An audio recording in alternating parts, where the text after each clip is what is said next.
ko jogi dan ko gasan baden hatin ma met baba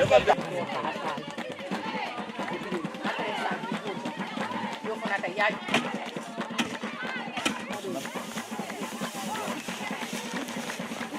voilà on va battre nak c'est la deuxième fois dikan bunu pinagata Mamadou du binde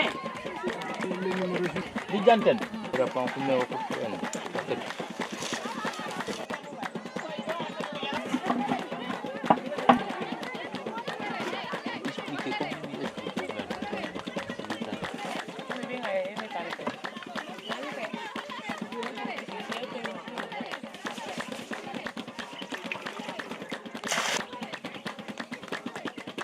parce que yo mo ci capacité di